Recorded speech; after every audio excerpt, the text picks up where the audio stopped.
Ako si Lyra, isang crypto day trader at content creator sa Pasig City. Abala ako sa pagbibigay ng live updates sa aking mga followers sa TikTok at YouTube. Madalas akong mag-stream tungkol sa mga bagong trends sa crypto at nagbabahagi ng tips kung paano kumita online. Isang araw, hindi ko inaasahang babalikan ako ng isang pamahing kinalakihan ko. Isang bagay na matagal ko nang binaliwala. Huwag mong hahatiin ang salamin, Lyra. Kapag nabasag yan, baka sumalamin ang sumpa sa'yo, paalala ni Lola dati. Lagi niyang sinasabi yan noon, pero ewan ko ba, parang katuwaan lang iyon para sa akin. Isang gabi, habang nagla-livestream ako sa condo ko dito sa Pasig, biglang nabasag ang maliit na salamin sa dresser ko. Tumilapon ito sa sahig ng aksidenteng natabig ng ring light stand ko. Oops, mga ka-crypto, wait lang ha, technical difficulty. Pero ko, habang inaayos ang kalat. Hindi ko man lang inisip ang babala ni Lola. Nakaka-tense na nga ang market, pati salamin nakikigulo pa. Pagkatapos ng stream, medyo nag-aalangan akong matulog. May parang kakaibang lamig na bumalot sa paligid ng unit ko, pero baka dahil na rin sa bukas ang aircon. Pinilit kong i-dismiss yun. Kinabukasan, habang chine-check ko ang portfolio ko, napansin kong biglang bumagsak ang isang coin na malaki ang puhunan ko. Grabe, bakit ang baba ng chart nito? Bulong ko sa sarili. Hindi ko maiwasang kabahan, pero normal na sa trabaho ko ang volatility ng market. Biglang tumunog ang phone ko. Tumawag si Mama. Lyra, anak, kamusta ka? Okay lang po, Ma. Medyo aligaga lang sa trading, sagot ko. Napaginipan ka ni Lola kagabi, sabi niya bigla. Sabi niya, mag-ingat ka raw sa mga bagay na parang baliwala lang sa'yo. Napatigil ako. Ano po bang ibig niyang sabihin? Hindi ko rin alam, pero sinabi niya na baka may mabasag kang sumpa kung hindi ka mag-ingat. Napaisip ako sa salamin kagabi. Coincidence lang ba ang lahat ng ito? Habang nag-e-edit ako ng vlog kinagabihan, napansin kong parang may gumagalaw sa gilid ng screen ng monitor ko. Akala ko may reflection lang, pero nang lingunin ko wala naman. Inignore ko ulit. Biglang tumunog ang notifikasyon ko sa Discord.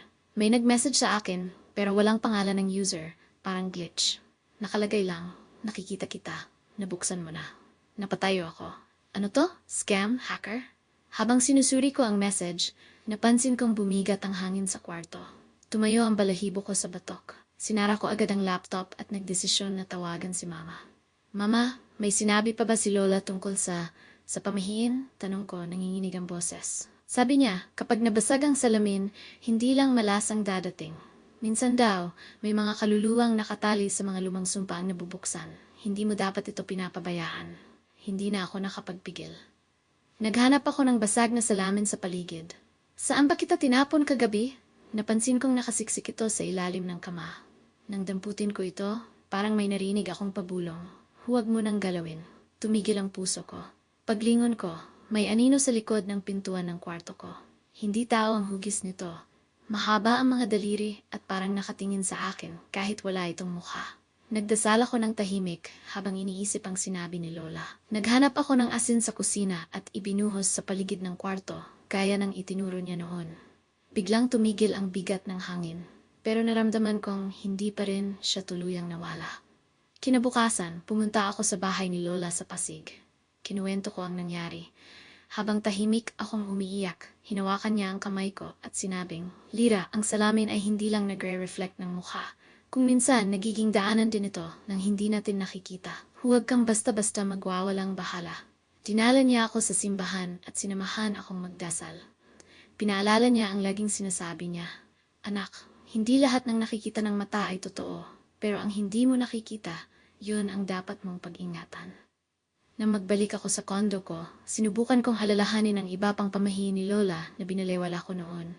May mga kwento siya dati tungkol sa pag-iwan ng sapatos na nakaayos bago matulog, pag-iwas sa pagwawali sa gabi, at iba pa.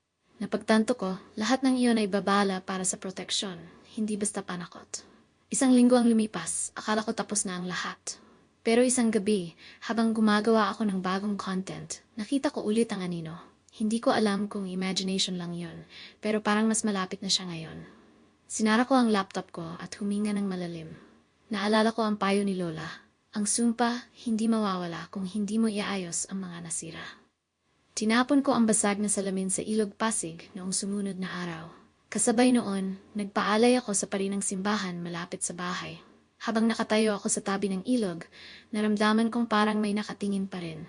Pero nang tingnan ko ang paligid, wala naman akong nakita. Simula noon, naging maingat na ako sa lahat ng kilos ko. Sinusunod ko ang mga pamahiin ni Lola kahit gaano ka-irrational ang mga ito. Ang hindi nakikita ay maaring mas totoo pa kaysa sa inaakala natin.